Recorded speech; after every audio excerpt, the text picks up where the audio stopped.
I'm laying in bed. I had a full day of work. So here I am in bed, laying. Okay. So Bear says, "Hey, we haven't eaten Mexican food in a while. Join me after work." So I go join him after work at a place called Patrons that's here on the island. And it's pretty decent Mexican food if you like more of a Tex-Mex kind of flavor. So we go and meet them over there. And one of our boys had an interview that they were doing. And so they were just like, I don't know, like the next shopping center over or whatever. It's really just across the street from where we were eating food. Dropped them off. They had their interview. They did their paperwork. They did their stuff, right? Okay, so they came over and joined us for the rest of dinner, and then we took them home, driving two separate cars because Bear's in one, I'm in the other because I'm coming from work. Rizm, hey Julie B, Rizm, our son's partner, had finished their paperwork and their interview and they got the job. Yay! So congratulations to them. And then says, who do you want to drive home with? And of course, usually they pick me because I'm going to sing and dance in my car and it is just an experience. So anyhow, they pick me.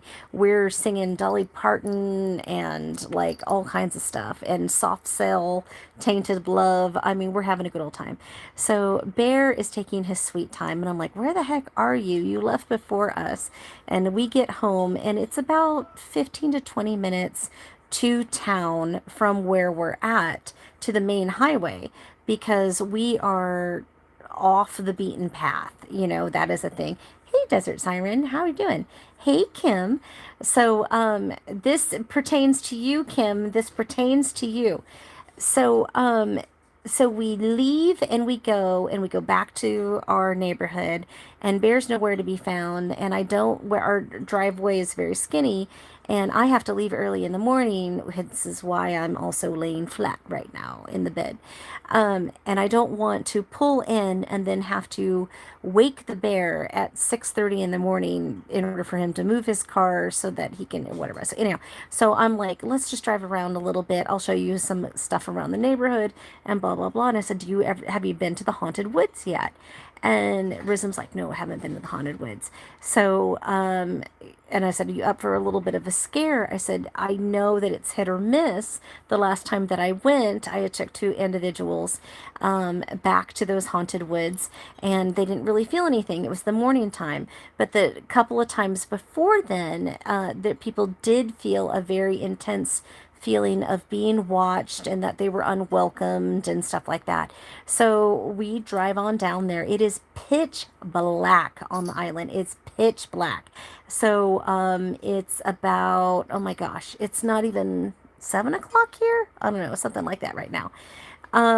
So we go, we do our thing, and I get to a certain spot, and then I usually like 3-point turn around and then face like where I came from in case I need to get out or whatever. With a lot of the storms that have been happening, there's a lot of down trees and area and like it's just a lot of debris, I think, on the ground.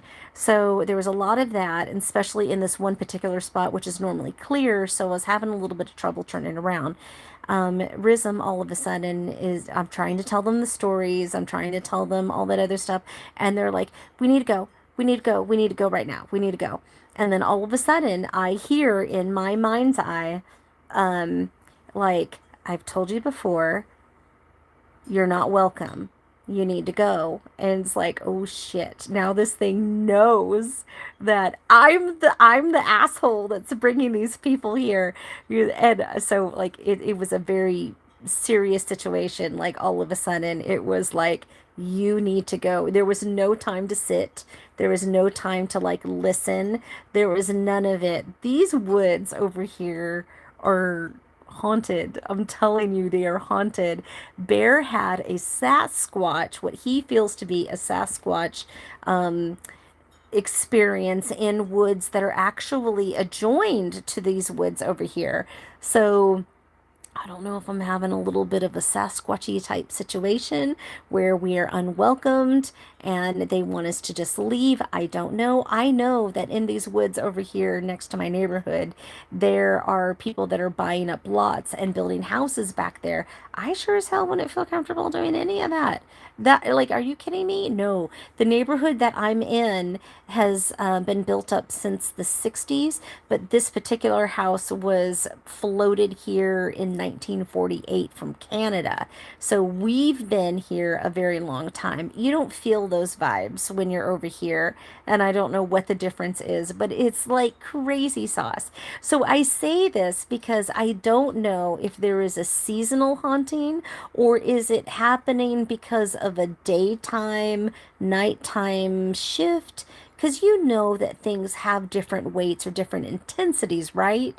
When you feel them in the spring versus the winter, summer versus fall, all of those things, right? And then also daytime. So the last time I took Kim and I also took our other friend Beth to those woods, it was morning. You could hear the birds chirping. You could hear all these things that was happening, right? You could hear all this stuff, and it just wasn't the same vibe.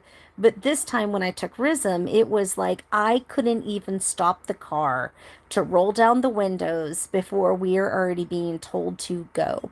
Rhythm's like, we need to go, we need to go, we need to go, we need to go. And I'm like, okay, we're going, we're going, we're going. And then as soon as I started the 3-point turn to like pull out, I literally had in my mind's eye, I told you before, you're not welcome and you need to get out of here. And I'm like, holy shit. I'm keeping it together because I don't want to scare Rizm any more than I had already scared him.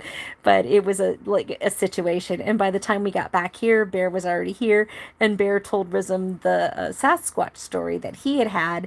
And I was just like, what the heck? So anyhow, hauntings happening here on the island in the winter. Hi. So much stuff. So much stuff. And I just thought that was just something I needed to share with y'all. So that's it. Okay, hope you enjoyed that. I'm gonna go to sleep now. Bye. Not really gonna go to sleep. I'm gonna watch some TV. So I hope you enjoyed that. But it's like, yeah, I will say that here on the island, in the winter time, late fall, early winter is usually the most active time for that type of stuff.